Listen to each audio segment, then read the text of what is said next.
ये आदेश आया है, इसमें जहाँ तक अभी प्रारंभिक तौर पर जो जानकारी सामने आई है, इसमें ये लग रहा है कि एसआई का जो आदेश है इसी को यथावत रखते हुए जो है पुरानी व्यवस्था के तहत ही पूजन और नमाज की जो व्यवस्था है वो आगे भी देखने को मिलेगी। सबसे चुनौतीपूर्ण जो प्रशासन के लिए रहने वाला है, हालांकि प्रशासन इस तरह की जो व्यवस्था थी एसआई की, उसी के अनुरूप जो है सारी तैयारियां करके पहले ही निश्चिंत हो चुका है, ताकि किसी तरह की परेशानी ना आए। हम्म। इस फैसले के बाद हिंदू पक्ष की तरफ से कोई प्रतिक्रिया या फिर मुस्लिम पक्ष की तरफ से? यह फैसला अभी कुछ देर पहले ही आया, ऐसा में हिंदू पक्ष और मुस्लिम पक्ष की तरफ से अभी तक से कोई प्रतिक्रिया सामने नहीं आई है, लेकिन उम्मीद है कि जल्द ही इस मामले में दोनों पक्ष अपनी अपनी बातें रखने के लिए मीडिया के समक्ष आने वाले हैं।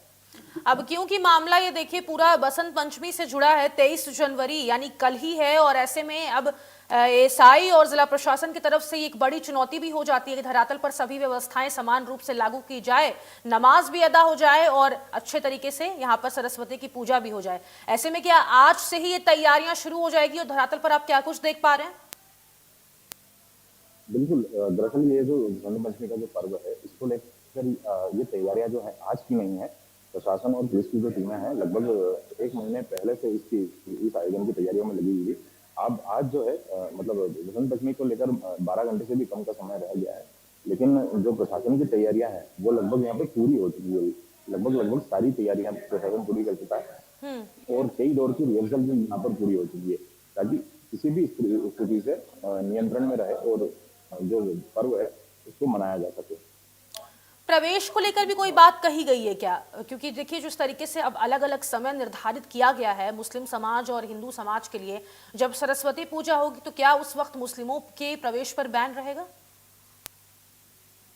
नहीं, इस तरह की पहले भी 2003 से लेकर 2016 तक की हम बात करें तो इन सालों में भी शुक्रवार और बसंत पंचमी एक ही दिन आया है, लेकिन प्रशासन की जो व्यवस्था है रहती है दोनों समुदाय के लिए अलग अलग प्रवेश द्वार होता है और इस बार भी उसी तरह की व्यवस्थाएं हैं। यहाँ पर जो मुख्य प्रवेश द्वार है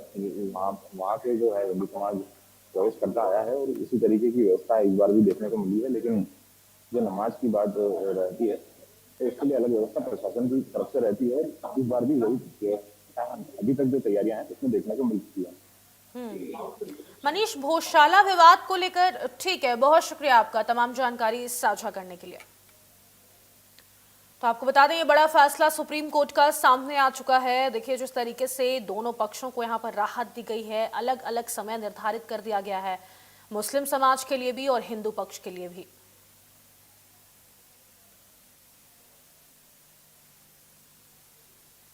करें तो देखिए मुस्लिम साइड इस बात को मुस्लिम साइड ने सबसे पहले अपनी दलील रखी, क्योंकि हिंदू साइड की जो पिटीशन थी उसकी कॉपी तो हमारे पास है, हमने उस दिन भी दर्शकों के साथ उसे डिस्कस किया था।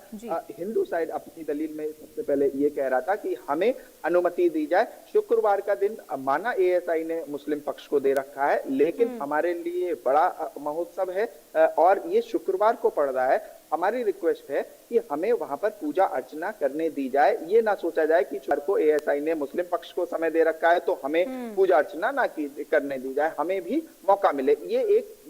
विस्तृत दलील सुप्रीम कोर्ट के अंदर दी गई थी और इससे पहले भी सुप्रीम कोर्ट में यही दलील हिंदू पक्ष ने दी थी और जब सुप्रीम कोर्ट ने मामले को आज के लिए लगाया था। उधर मुस्लिम पक्ष ने यह दलील दी कि ठीक है, अगर हिंदू पक्ष ये कह रहा है तो उसमें एक संशोधन करते हैं कि 1 बजे से 3 बजे का समय या कोई भी समय हम निर्धारित कर लेते हैं, इसमें मुस्लिम पक्ष अपनी नमाज पढ़ लेगा। पूरे तरह से मुस्लिम पक्ष ने ये कहा कि हमें भी ना रोका जाए कि नमाज हम ना पढ़ पाए, तो मुस्लिम पक्ष अपनी नमाज पढ़ के अपनी बात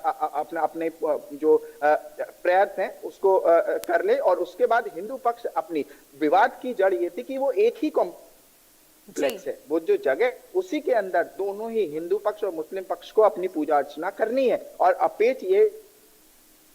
पक्ष एक ही दिन, जब मुस्लिम पक्ष को पहले से अलाउ है वो शुक्रवार का दिन, तो हिंदू पक्ष किस तरह से कर सकता है। इसी को लेकर ये मामला सुप्रीम कोर्ट पहुंचा था और जो बीच का रास्ता है जो उसमें दोनों ही पार्टीज एक तरह से आपस में एक दूसरे से अग्री हैं। अभी विष्णु शंकर जैन जब सुप्रीम कोर्ट से बाहर आएंगे तो मैं उनसे पूछूंगा, पर्सनली की बात करूंगा कि आप इसको किस तरह से देखते हैं। फिलहाल एक बैलेंस ऑर्डर सुप्रीम कोर्ट की तरफ से दोनों ही पक्ष अपनी पूजा अर्चना कल करेंगे और एक तरह से ये उदाहरण के रूप में देखा जा सकता है, जहां दोनों ही पक्ष, देखिए इस तरह के विवाद पहले विवाद नहीं है भारत में, कई जगहों पे, जैसे हम काशी विश्वनाथ में इस तरह का, वाराणसी में देखते हैं, हमने संभल में भी इस तरह का एक लंबा विवाद पिछले साल देखा और लगातार कवर किया। तो इस तरह का विवाद जो उमड़ रहा था उसको कहीं ना कहीं एक दिशा मिली है, और एक तरह से अब एक बैलेंस जो होता है, जो धर्मनिरपेक्षता का एक बैलेंस है, वो कहीं ना कहीं एक उसके रूप में उदाहरण कल का दिन बनेगा, जब दोनों ही पक्ष एक ही परिसर में अपने अपने समय पे पूजा अर्चना करेंगे। ठीक है, ठीक है, बहुत शुक्रिया संभव तमाम जानकारी देने के लिए। कुल मिलाकर देखिए बड़ा संदेश यहाँ पर देने की कोशिश की भाईचारे और शांति सद्भावना के साथ हम एक ही जगह पर नमाज